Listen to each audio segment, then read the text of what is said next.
Aleluia. Sabe, irmãos, não sei se na sua casa já teve um dia uma porta que fazia aquele barulho toda vez que abria, uma zoada de barulho, algo parecido. E toda vez quando você fechava, fazia isso também. Aí eu não sei se algum dia, não sei se na sua casa teve, provavelmente isso já aconteceu na casa de todo mundo. E geralmente o que é que as pessoas dizem? Coloca um óleo que resolve. Você sabe, todas as vezes quando está faltando um óleo na vida do crente, ele começa a fazer barulho. E você sabe qual é a solução? É colocar um óleo. E que óleo é esse? Esse óleo que a gente acabou de desfrutar, que está desfrutando e vamos continuar desfrutando, é um óleo fresco do Espírito. Você sabe, todas as vezes quando nós estamos desanimados, você sabe o que precisa? De um óleo fresco. Todas as vezes quando bate a ansiedade, a preocupação, você sabe o que você precisa? De um óleo fresco. De um óleo fresco. Quantos estão me entendendo? Quero convidar você a se assentar. Eu tenho uma palavra de Deus para ministrar na sua vida. Quero convidar você para pegar a sua Bíblia lá em Números, capítulo 8. Melhor, Números, primeiro, capítulo 7, verso 9. Na verdade é Números, capítulo 7, verso 89. Aleluia. Fala assim a palavra de Deus. Quando Moisés entrava na tenda da congregação para falar com o Senhor, então ouvi a voz que lhe falava de cima do propiciatório, que está sobre a arca do testemunho, entre os dois querubins, assim lhe falava. Você sabe, é interessante porque na antiga aliança, e hoje eu vou pregar para você sobre o Antigo Testamento, amém? Mas o Antigo Testamento também é a palavra de Deus, amém, irmãos? Daqui a pouco o pastor Roberto vai voltar com as lives, e ele vai voltar com a mesma ideia de que achar Cristo em cada capítulo da Bíblia, amém? Quero te falar, se você tiver a ótica de Cristo, você consegue enxergar Cristo em todos os capítulos da Bíblia, amém? E é sobre isso que nós vamos encontrar, nós estaremos encontrando hoje Cristo no Antigo Testamento, amém? Agora é interessante porque no Antigo Testamento, Deus tinha escolhido um povo para si, e esse povo era o povo hebreu, era o povo de Israel. E aí o que é que acontece? Esse povo habitava em tendas, e aí Deus tinha dado para Moisés a instrução de ele construir um tabernáculo para Deus, para ser a representação da casa de Deus. E esse tabernáculo ele ficava no meio da congregação, e todas as cabanas, todas as casas ali as cabanas ali de Israel se colocava de frente para esse tabernáculo. Você sabe, isso é interessante também na palavra de Deus. Porque na antiga aliança, era um tempo que existia muita guerra. E todos os povos da terra, ele se colocava sempre de frente para o inimigo. Ele ficava sempre esperando o inimigo vir para confrontá-lo, para a guerra. Mas você sabe, a única nação que se colocava de costa para o inimigo era a nação de Israel. Porque uma vez que Israel estava de costa para o inimigo, eles se colocavam de frente para o tabernáculo. Eles se colocavam de frente para a arca. Pastor, o que é que você está querendo dizer com isso? Eu quero te falar, filho, que eu e você não precisamos ficar olhando para as guerras. Eu e você não precisamos ficar olhando para as nossas dificuldades. Eu e você não precisamos ficar, valorizando demais aquilo que vem contra nós. Se eu e você valorizarmos a presença de Deus, se eu e você valorizarmos a glória de Deus, acredita, Ele tem cuidado de você, amém? E da mesma maneira que todas as vezes quando o acampamento de Israel estava se comportando de frente para o tabernáculo, sempre Deus dava livramento para eles. E assim é sobre mim e sobre você também. Aí é interessante que quando nós chegamos aqui em Números, capítulo 7, verso 89, nós aqui temos uma instrução de Deus para Moisés. Olha o que o texto diz mais uma vez. Quando entrava Moisés na tenda da congregação para falar com o Senhor, então ouvia a voz do Senhor que lhe falava de cima do propiciatório. E aqui nós percebemos a instrução da palavra de Deus para Moisés, da onde Moisés iria ouvir a Deus. É interessante porque Deus falou com Moisés em vários lugares. Deus falou com Moisés através da sarça que ardia, da sarça que pegava fogo. Deus falou com Moisés no Monte Sinai. Mas aqui nós percebemos que Deus também dá uma instrução para Moisés, que ele também falaria com Moisés. Mas você sabe, essa é a única aparição na palavra de Deus inteira, que diz que só foi aqui que o Senhor falou com Moisés nesse tabernáculo, nessa tenda da congregação. Foi a única vez. E isso para nós é muito importante. Quando tem algo na palavra de Deus que aparece uma única vez, eu e você precisamos dar importância para isso.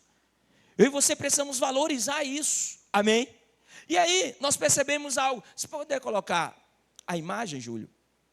A primeira imagem da arca, para mostrar para os irmãos o que seria, de fato,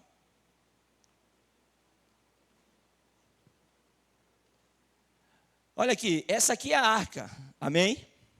Essa aqui é a arca, e você sabe, eu louvo muito a Deus pelas irmãs dos Radicais Kids, porque hoje de manhã eu fui lá, o pastor Adriano ministrou de manhã, eu falei, pastor, a gente tem, né, a gente tem a arca e nós temos o candelabro, sabe, lá nos Kids, que nós vamos pregar hoje sobre eles. Aí eu falei, eu vou pegar e vou colocar lá no palco que os irmãos vão ver. Irmãos, isso aqui valoriza demais. Porque você sabe, todas as vezes quando minhas filhas, eu chego no culto com a minha esposa e a Sara, a Laura, sobe lá para o Domingo Kids, irmãos, eu sei que lá elas vão receber um alimento do céu, amém?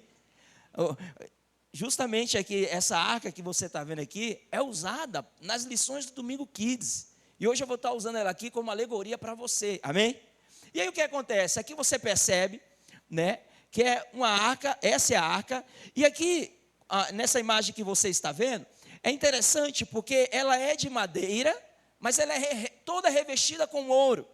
Isso fala também do Senhor Jesus, porque a madeira fala da obra humana, e que Jesus ele foi 100% homem, amém? Mas ao mesmo tempo o ouro fala da glória de Deus, e Jesus também foi 100% Deus.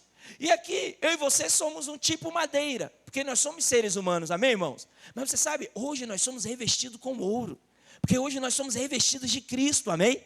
Tal qual Ele é, nós já somos desse mundo. Isso é poderoso. Isso, se eu e você tivermos revelação que nós somos revestidos dEle, nós não iremos mais nos comportar de qualquer maneira.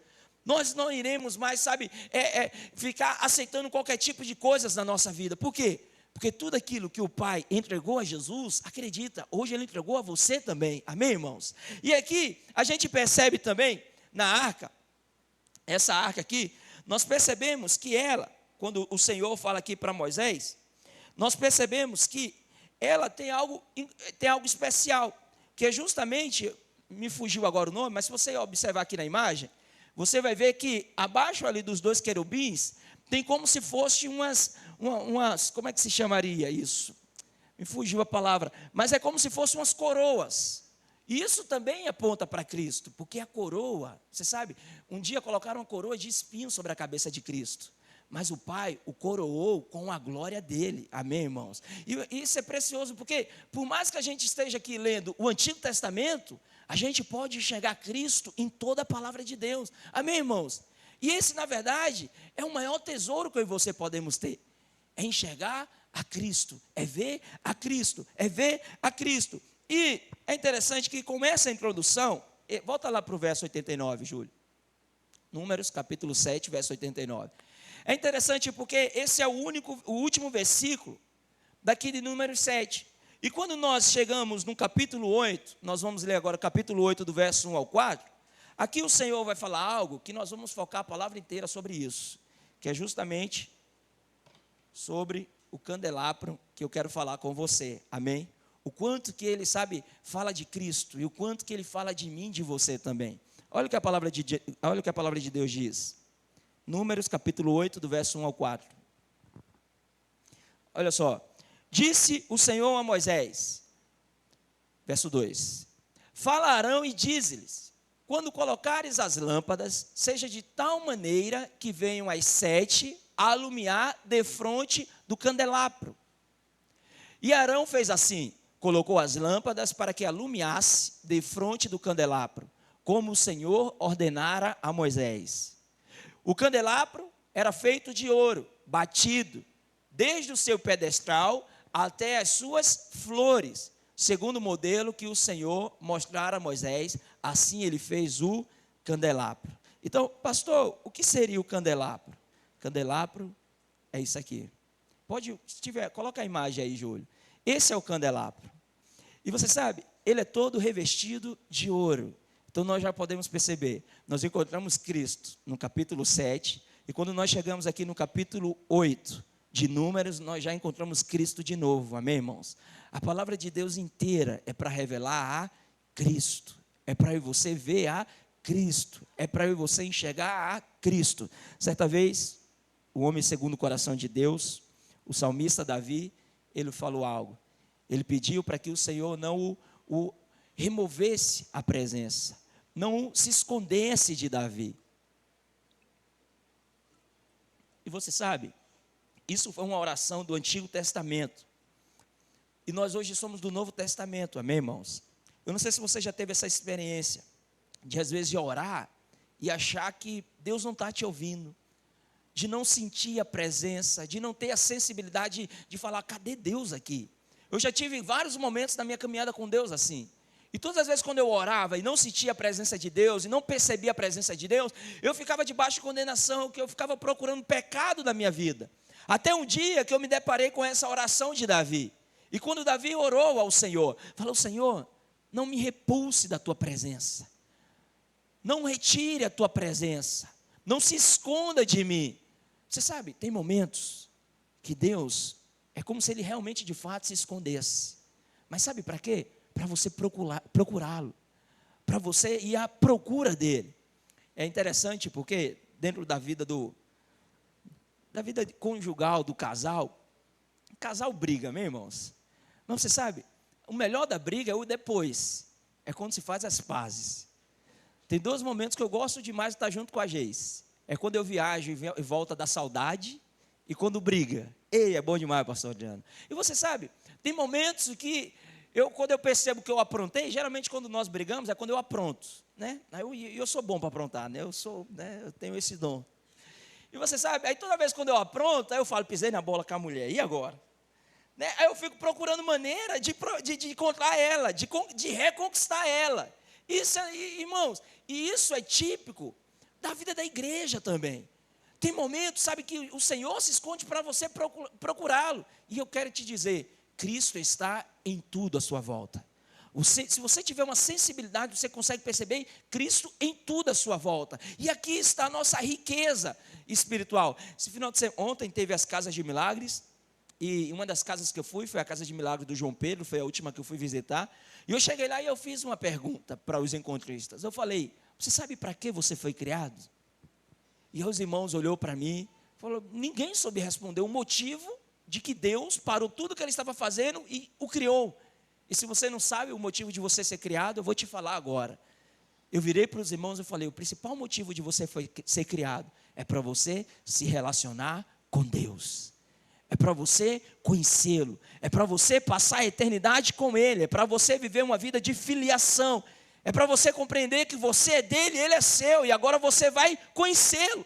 E você sabe, irmãos, tem gente que passa uma vida inteira sem conhecer a Deus. E é interessante porque vive uma vida de insatisfação. Ou satisfação momentânea. Que parece que nunca preenche, nunca o satisfaz. E quando nós nos deparamos aqui no capítulo 8, no verso 1, com esse candelabro, nós podemos perceber algumas coisas aqui. Você sabe, volta lá para o capítulo 8, Júlio, por favor.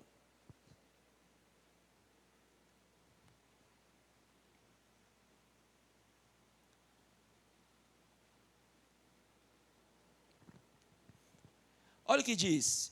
O candelabro era feito de ouro, batido desde o seu pedestal até as suas flores, segundo o modelo que o Senhor mostrara a Moisés. Assim ele fez o candelabro. Na verdade, volta para o verso 1. Disse o Senhor a Moisés, verso 2. Fala a Arão e dize-lhes, quando colocarem as lâmpadas, seja de tal maneira que venham as 7 alumiar defronte o candelabro. Só para eu te explicar melhor ainda, eu quero só ler mais um versículo com você, lá em Êxodo, capítulo 25, verso 34. Vou te explicar tudo isso aqui. Olha o que diz. Mas no candelabro mesmo haverá quatro cálices, com o formato de amêndoas, com as suas maçanetas e com as suas flores. Então presta atenção nisso aqui, ó. O candelabro mesmo, como fala na palavra de Deus, é esse do meio. Se puder voltar a imagem lá, Júlia. É esse do meio aqui, ó. Esse aqui é o que é o candelabro, é esse central aqui. E o Senhor fala para Moisés, para dizer para Arão, que quando ele fosse colocar o candelabro, quando ele fosse fazer o candelabro, tinha que ser de tal maneira que as outras hastes tinham que estar de frente para do meio. Então, ou seja, você percebe que o central é a que liga todas as outras. Então, Cristo, ele é o centro. O candelabro é o que aponta para Cristo. Cristo, sabe, ele está no centro e as outras hastes estão tudo apontando para Cristo. E aí você poderia perguntar, pastor, o que seriam as outras hastes? Você sabe o que é as outras hastes? As outras hastes é a igreja. É eu e você. E o Senhor nos criou para justamente para estar de frente para Ele. O Senhor nos criou para que Ele viesse ser o centro da nossa vida. É interessante porque quando nós chegamos lá no livro de Apocalipse, a palavra de Deus fala, no capítulo 1, verso 20, pode abrir, Júlia? Lá em Apocalipse, no capítulo 1, verso 20, que Ele andava em meio aos candeeiros.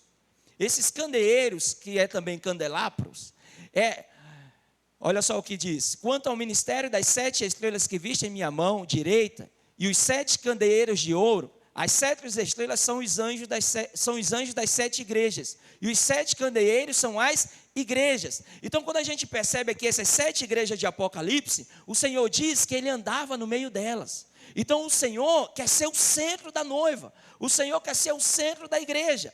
Aí é interessante também, porque quando nós vemos ainda no livro de Apocalipse, lá no capítulo 22, verso 13, pode abrir, Júlia, capítulo 22, verso 13, a palavra de Deus diz: eu sou o alfa e o ômega, o primeiro e o último, o princípio e o fim. Você sabe, o Senhor quer estar desde o início da nossa história, o Senhor quer estar no meio da nossa história e o Senhor quer estar no final da nossa história. Então o Senhor quer estar em todos os momentos da nossa vida. E irmãos, sinceramente,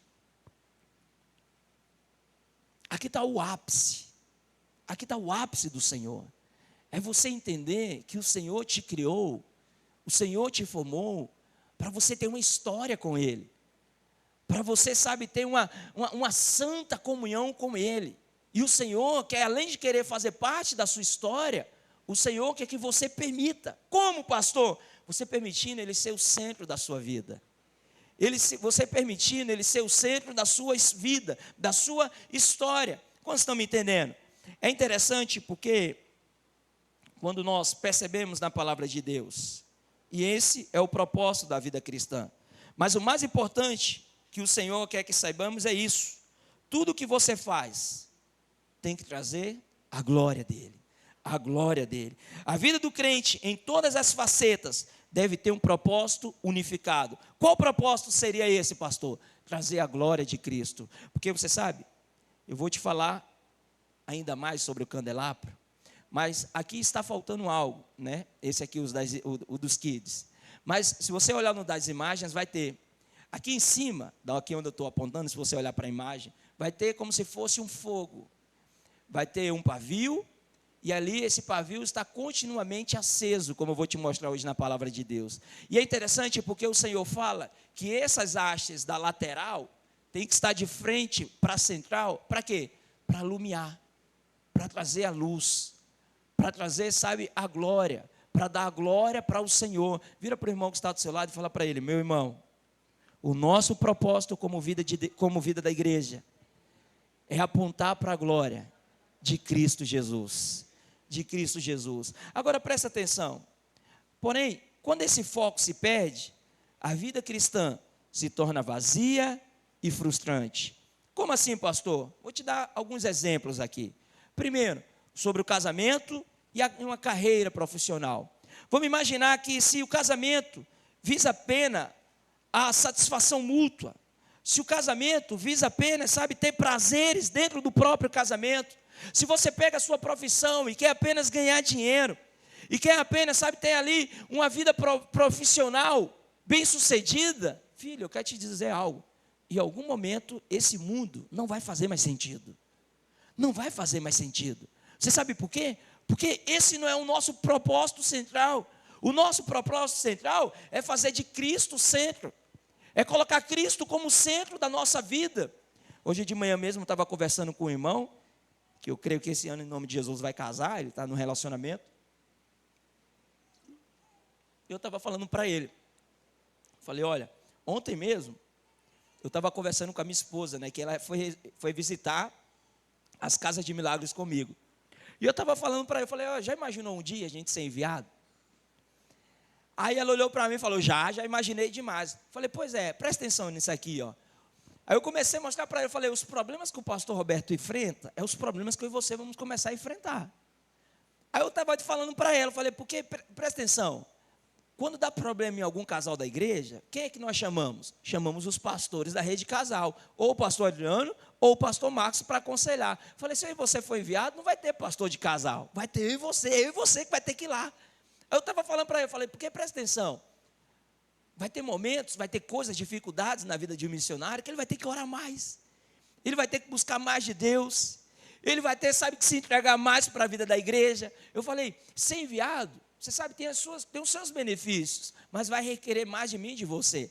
Ela virou para mim e falou em outras palavras, mas não é esse o propósito da gente estar casado? Eu falei, uau, casei com a mulher certa. Porque presta atenção, se o propósito do casamento foi só para ter prazer dentro do casamento, irmãos, em algum momento, esse casamento vai perder o prazer, vai perder o propósito. O propósito do casamento também é apontar para a glória de Cristo. Para a glória de Cristo. Me lembro quando eu estava na corte com a Geice, eu virei para ela e falei, olha, o nosso relacionamento vai estar fundado ao fracasso, no dia quando você amar mais a mim do que a Cristo. Se eu e você colocarmos Cristo no centro do nosso casamento, eu e você teremos um casamento bem sucedido. Você sabe, esse ano vai fazer 9 anos que eu estou casado com a Geice, e cada ano que se passa, se torna anos melhores do que o anterior que se passou. Por que disso? Porque nós tomamos uma decisão, colocar Cristo no centro do nosso casamento. Quantos estão entendendo? A mesma coisa se aplica no ministério. A mesma coisa se aplica no ministério. Quando pastores, sabe, ministros do Senhor, quer receber a glória que é para ser dada a Cristo, irmãos, em algum momento esse ministério vai ser fadado ao fracasso.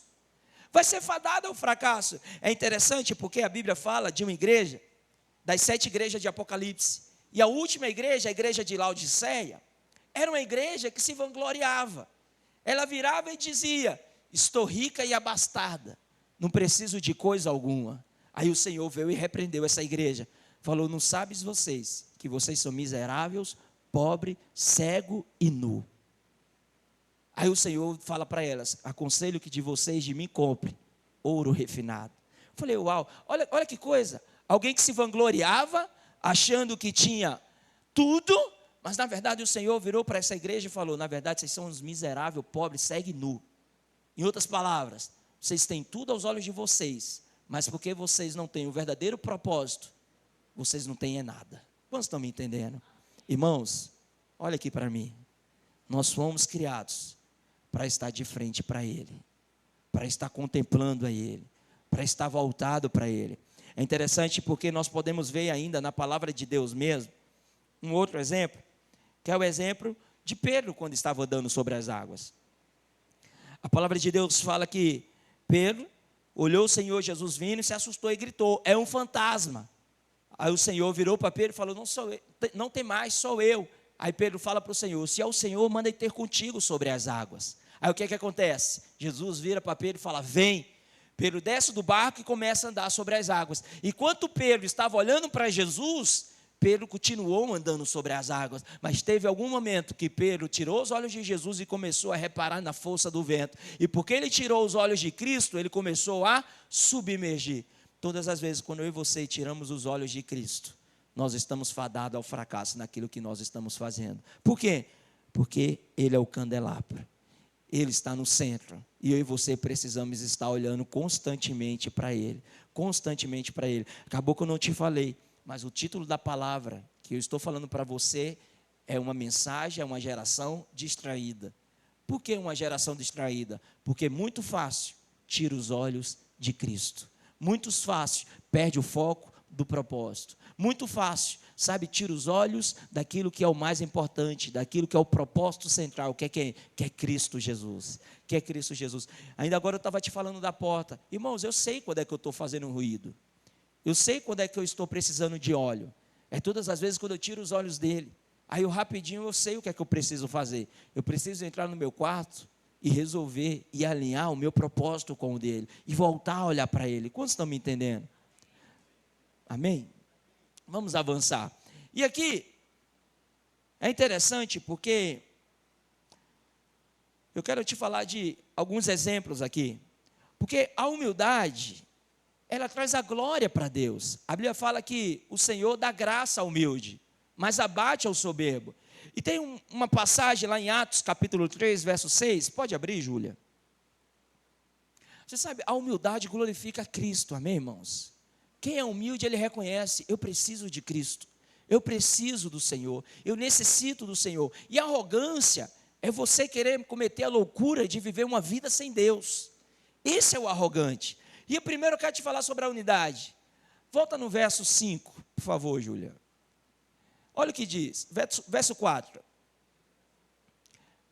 Verso 3. Júlio. Verso 2. Verso 1. Só para chamar sua atenção, você ficar focado aqui. Olha só, Pedro e João subiu ao templo para a oração da hora nona. Era levado um homem coxo de nascença, o qual punha diariamente a porta do templo, chamada Formosa, para pedir esmola aos que entravam. Vendo ele a Pedro e João, que iam entrar no templo, implorava que ele desse uma esmola. O que é que esse coxo estava pedindo, irmãos? Ele estava pedindo uma cura ou uma esmola? Uma esmola. Aí continua, verso 4. Pedro, fitando juntamente com João, disse, olha para nós. Olha o que Pedro e João falou, verso 5. Ele os olhava atentamente, esperando receber alguma coisa. O que é que ele esperava receber? O quê? O que é que ele esperava receber? Uma esmola. O que é que ele tinha pedido? Uma esmola. Amém? Mas eu quero te falar, Deus é poderoso para fazer infinitamente mais, amém, irmãos? Deus é poderoso para superar as suas expectativas. E eu quero te lembrar, nós estamos diante do ano da multiplicação, amém? Irmãos, olha, o ano da multiplicação, se você quiser ter multiplicações na sua vida, começa a andar na frequência do Espírito. Começa a colocar Cristo no centro da sua vida, amém?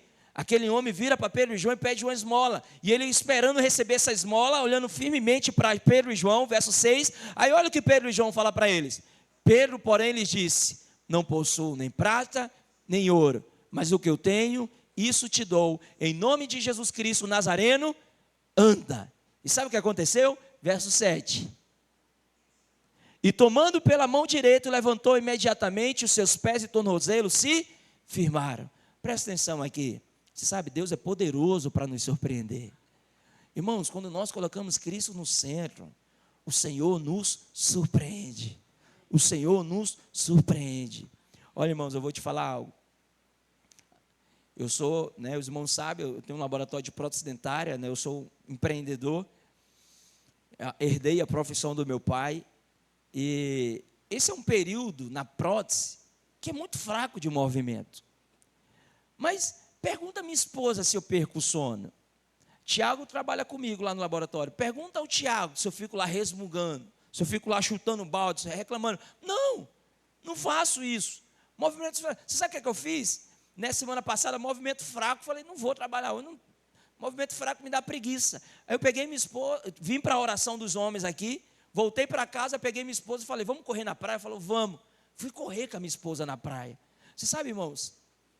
E claro, a gente foi correr e levou um bom livro para ler. Depois da corrida a gente sentou, tomou uma água de coco e foi ler um bom livro sentado ali em uma dessas barracas aqui de Boa Viagem. Deixa eu te falar algo. Você sabe, quando a sua expectativa está em coisas, está em bens materiais, está em pessoas, você inevitavelmente vai ser frustrado. Mas quando a sua expectativa está em Deus, quando você coloca Cristo no centro da sua vida, se prepare para ser surpreendido em todas as áreas.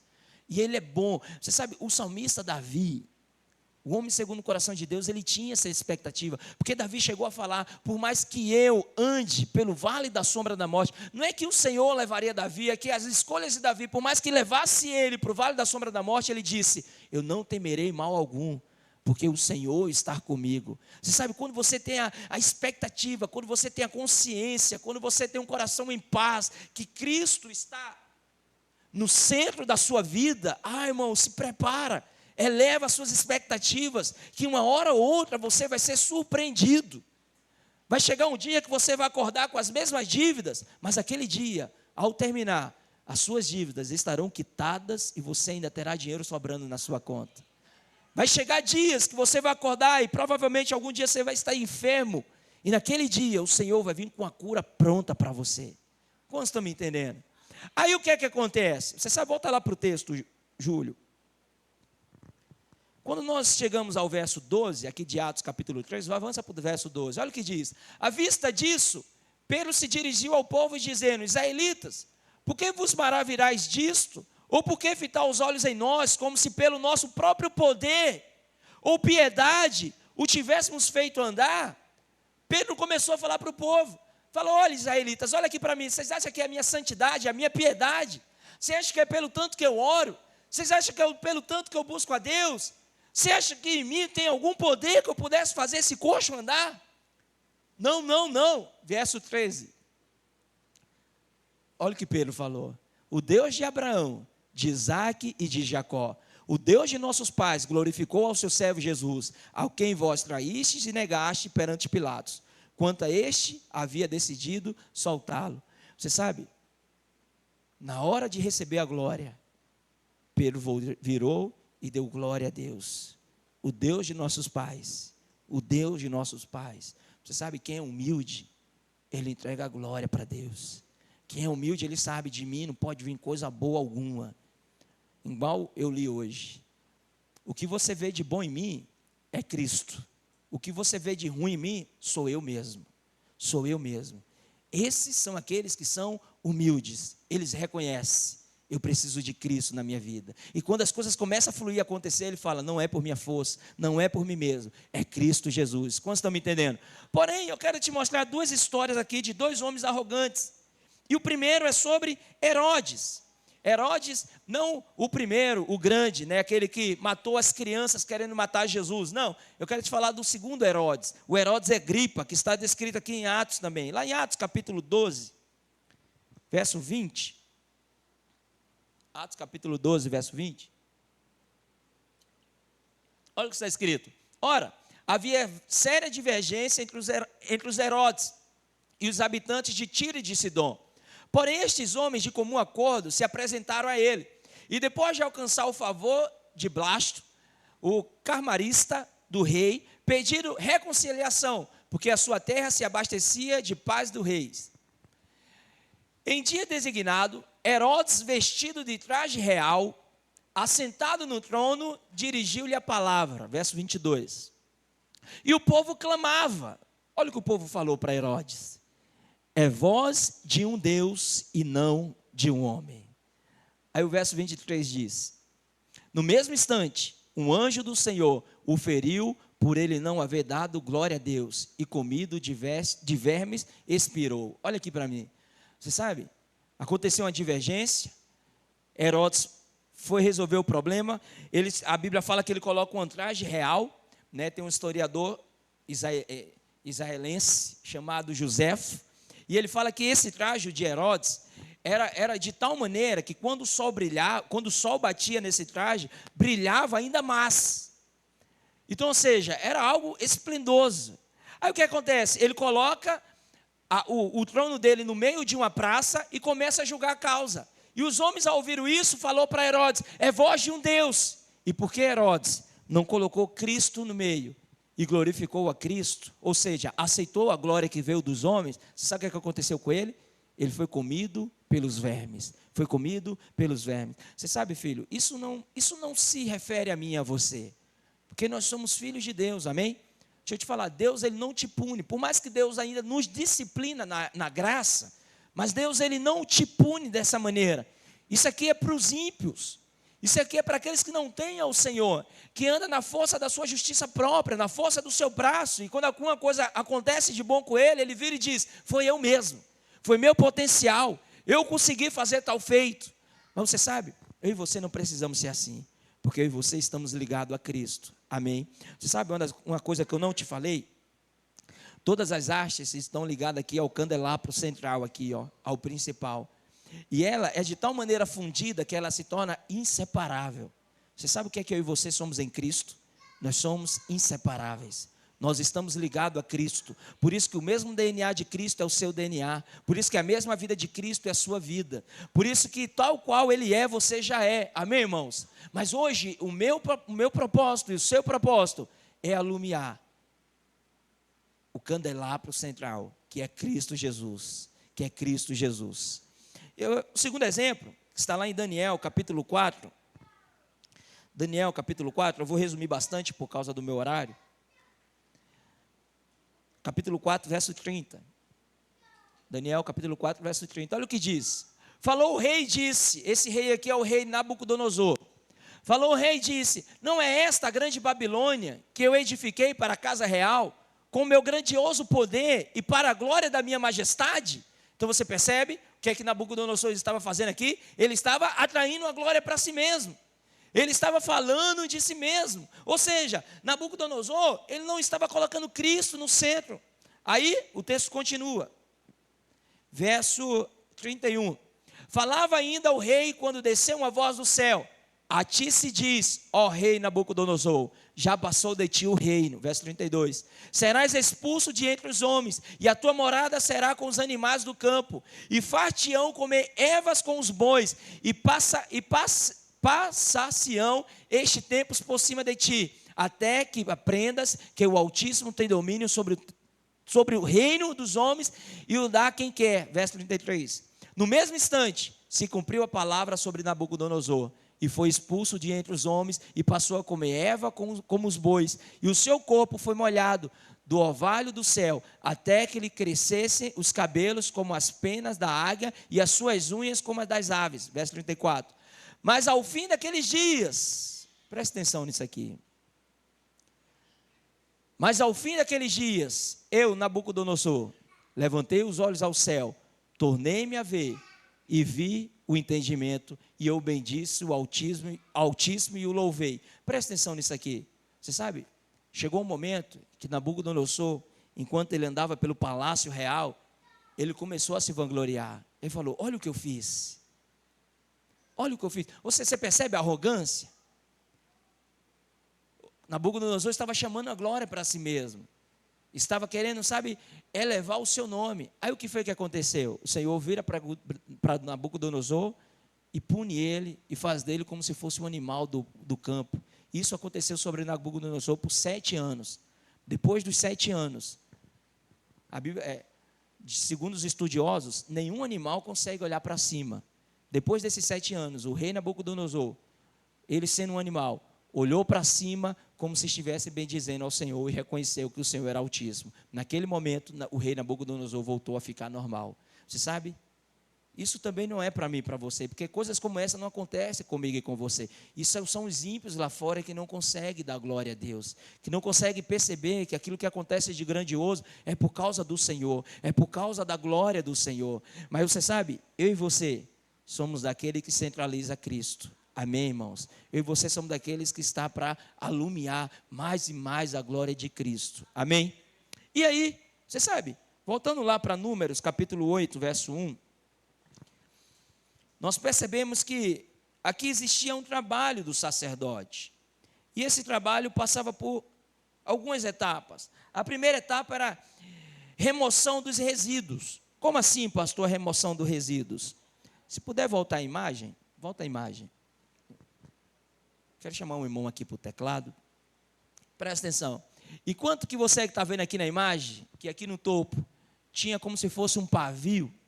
Esse pavio, quando estava queimando, caía resíduos aqui dentro.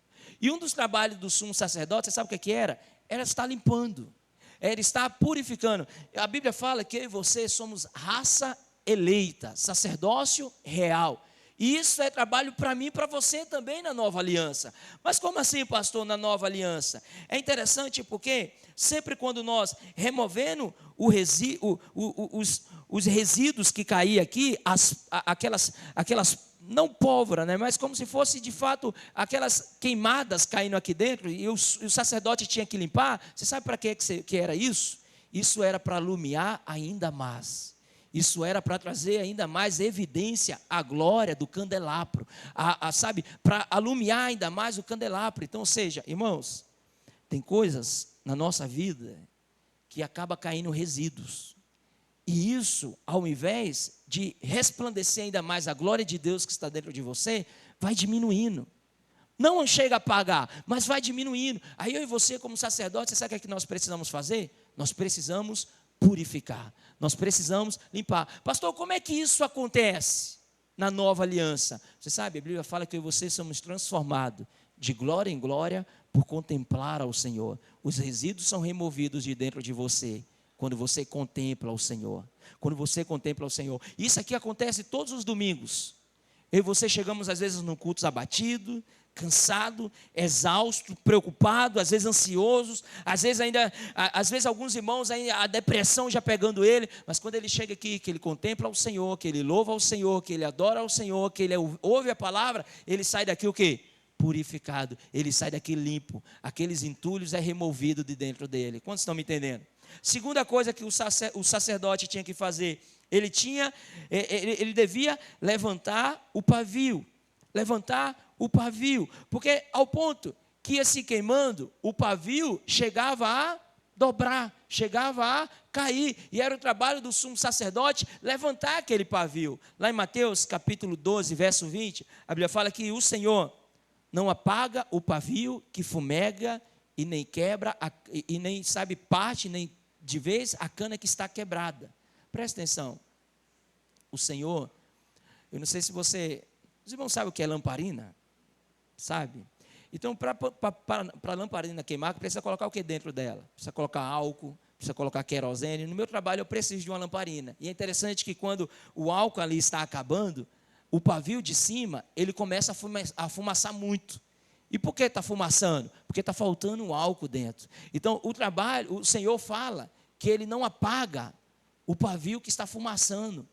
O Senhor não apaga, muito pelo contrário, sabe? Ele coloca mais óleo, Ele coloca mais azeite. Para quê? Para que volte a queimar. Esse é o trabalho do sumo sacerdote também. É fazer com que o pavio não se permita se apagar.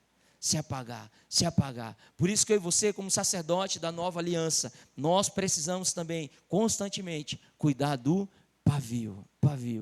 Por isso, irmãos, que o nome dessa mensagem é uma geração distraída. Porque em meio a tantas distrações que o diabo coloca diante de nós, às vezes o pavio fica só fumaçando. Aí o que é que precisa? Precisa de um óleo fresco. A Bíblia fala também a respeito das 10 virgens. E 5 delas eram prudentes e 5 das virgens eram nécias. E a Bíblia fala, sabe, que as virgens prudentes, elas tinham azeite sobrando. E as nécias não. E chegou um momento que o noivo, quando chegou, aquelas que estavam prudentes, estavam com as lamparinas acesas. Por quê? Porque tinha azeite sobrando. As nécias não pôde entrar, porque por conta que ela não tinha o azeite sobrando, teve um momento que as lamparinas dela se apagaram. Então, que o Senhor, que eu e você, venhamos a ser prudentes, venhamos a ser constantemente aquele que cuida do pavio. Amém? Terceira coisa que o sacerdote fazia, o azeite era trazido. Lá em Êxodo, capítulo 27, verso 20. Êxodo 27, verso 20. Olha o que diz. Ordenará aos filhos de Israel que te tragam azeite puro de oliveira, batido para o candelabro, para que haja lâmpada acesa continuamente. Vira para o irmão que está do seu lado e fala assim: meu irmão, eu e você precisamos trazer o azeite para que o candelabro fique aceso continuamente. Agora a questão é, como é que isso acontece? Como é que eu e você trazemos o azeite? Hoje mesmo aconteceu aqui. Todas as vezes quando você busca o Senhor, quando você coloca o seu coração no Senhor, você está trazendo mais azeite. Hoje de manhã eu estava conversando com o irmão aqui no culto, e ele estava falando algumas coisas que ele estava discernindo do culto de hoje de manhã, e eu estava falando para ele, falei: homem de Deus, presta atenção nisso aqui. Você sabe por que na reunião da igreja precisa ter filhos de Deus maduro? Porque no momento do louvor, quando os maduros, ele começa a erguer a voz, ele ergue a mão, o ambiente muda. Isso é um sinal daqueles que traz azeite. Por isso que na célula tem muitos imaturos, porque está chegando agora, mas na célula também precisa ter filhos de Deus maduro. Por quê? Porque na célula é um lugar também onde se leva o azeite. Para quê? Para que o candelabro ele continua aceso continuamente, amém, irmãos? Por isso aqui também deve acontecer no próprio casamento. Você que é casado, você precisa ter, sabe, algum momento na sua semana, porque não todos os dias, algum momento que você senta na cama, pega na mão da sua esposa e louva ao Senhor juntos. E louva ao Senhor junto, e ora junto. O que é que vocês estão fazendo? Vocês estão trazendo um azeite para o casamento.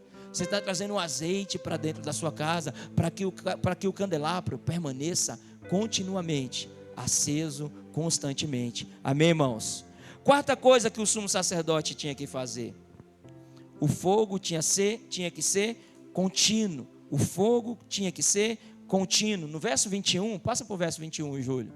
Diz: na tenda da congregação fora do véu, que está diante do testemunho, Arão e seus filhos a conservarão em ordem, desde a tarde até pela manhã, perante o Senhor. Estatuto perpétuo será este, a favor dos filhos de Israel, pelas suas gerações. Uma coisa que o sacerdote tinha que fazer: tinha que manter o fogo contínuo. Isso significa que você está focado em Jesus, é estar mantendo o fogo contínuo. Agora presta atenção aqui, eu vou te falar algo muito sério. Já estou partindo para o final já. Você sabe, irmãos, engraçado que hoje eu estava falando justamente hoje de manhã também para um irmão muito precioso.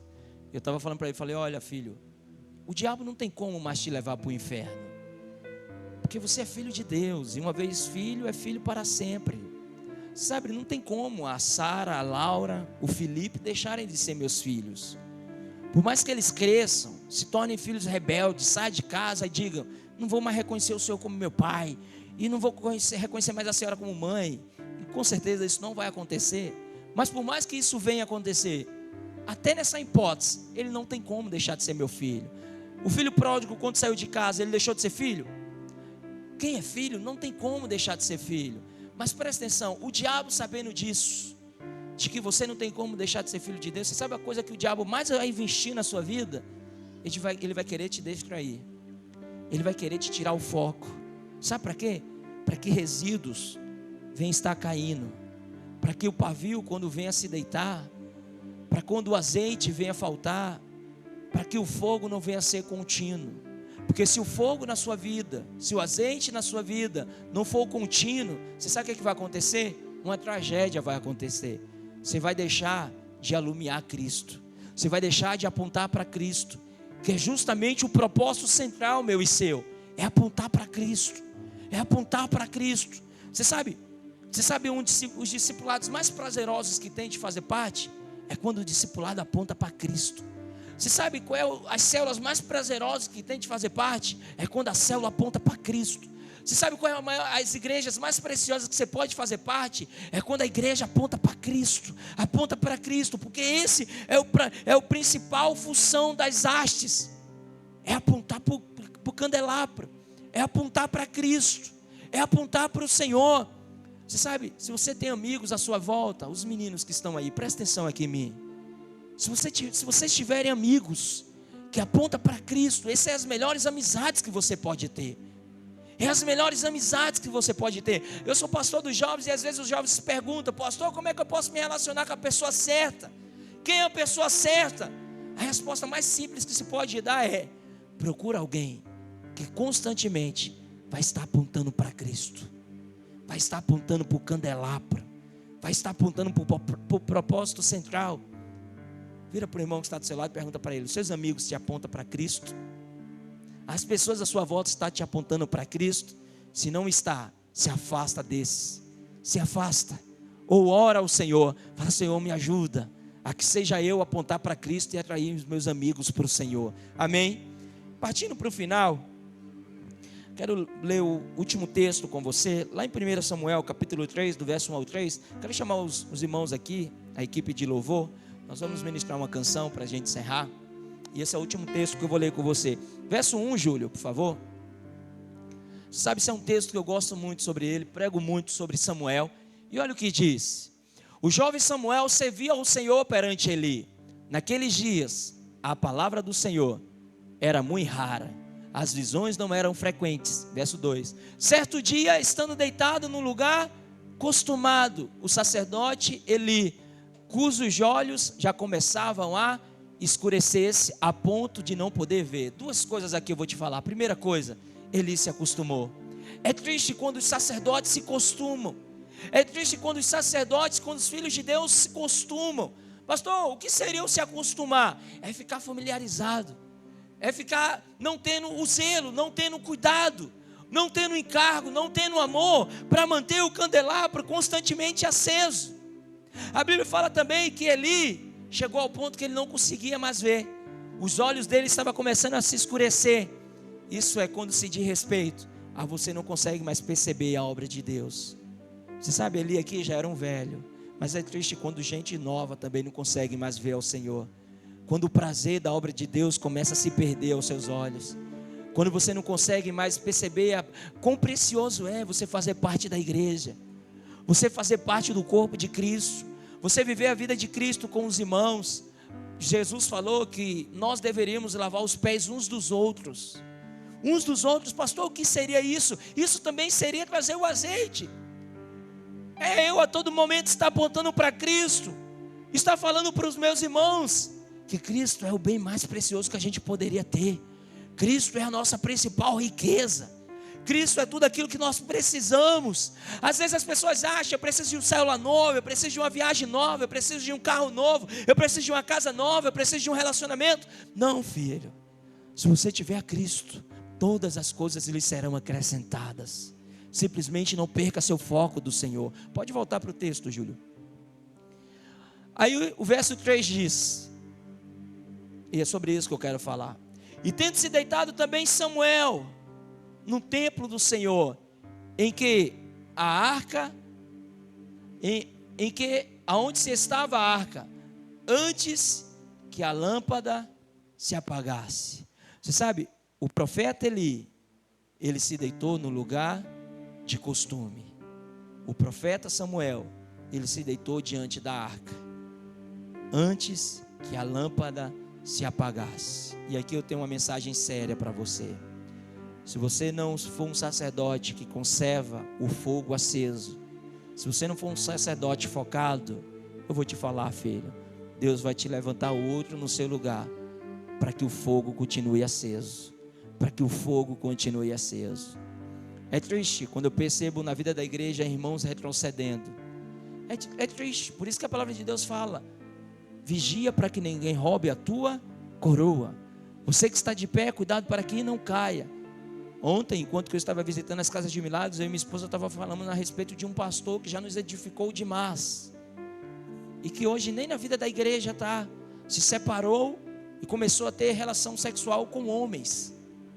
E eu falando para ela, eu falei: olha como é as coisas, como ele era tão usado por Deus, e olha que ponto chegou. Então esse foi um pastor que se deitou no lugar de costume, parou de ver a obra do Senhor como encargo e privilégio, e não cuidou para que o fogo continuasse aceso. Aí você sabe o que aconteceu? Deus foi lá e levantou outro no lugar dele. Deus foi lá e levantou outro no lugar dele. Você sabe, irmãos, na vida da igreja, se você não for um sacerdote que cuida para que o fogo continue aceso, Deus vai levantar outro no seu lugar, e você vai perder o privilégio. E eu não sei se você já teve a dor de alguma perda. Eu já tive dor de perder pessoas queridas na minha vida. E todas as vezes quando eu me deparo com uma perda, é interessante porque dentro de mim dá uma dor e rapidamente eu trago a memória. Nós não fomos criados para perder. Muito pelo contrário, a Bíblia fala que eu e você somos mais que vencedores. E quem são os vencedores? É os que vencem, é os que conquistam. E você não fomos criados para perda. Mas filho, é interessante, porque depois da perda vem um arrependimento de tantas coisas que você poderia ter feito, de coisas que você poderia ter aproveitado naquela época. Todas as vezes quando me dá vontade de desistir do ministério, você sabe o que eu faço? Eu começo a me lembrar no amanhã. Eu falo: daqui a 3 meses eu estarei me arrependido de ter desistido do ministério. E para que eu não venha me arrepender lá na frente, eu vou desistir de desistir agora, e vou permanecer onde eu estou, e vou me segurar firme, que daqui a pouco tudo passa, e daqui a pouco tudo se ajusta, e daqui a pouco tudo volta para o lugar. E essa é a maneira que, de algum jeito, eu tenho me permanecido de pé na graça de Deus. Fazendo o quê, pastor?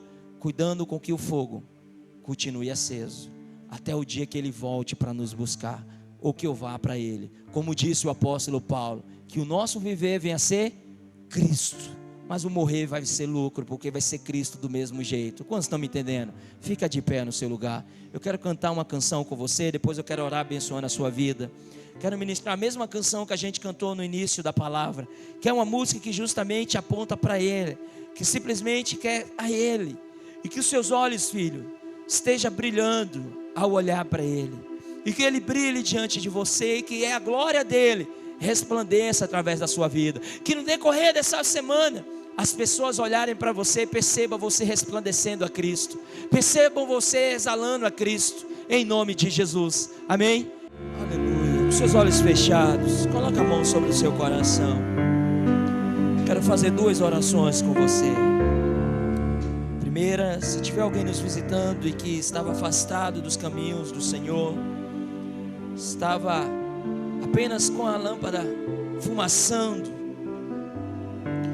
quero que você repita logo após mim. Ou se você também nunca entregou sua vida a Cristo, você desejaria fazer isso agora, coloca a mão no seu coração. E como igreja vamos orar junto também. Fala assim: Senhor Jesus, eu reconheço que o Senhor é vindo da parte do Pai a minha salvação. Eu reconheço que não há outro além do Senhor que tem o poder de me levar de volta para o principal propósito, que é estar conectado com o Pai.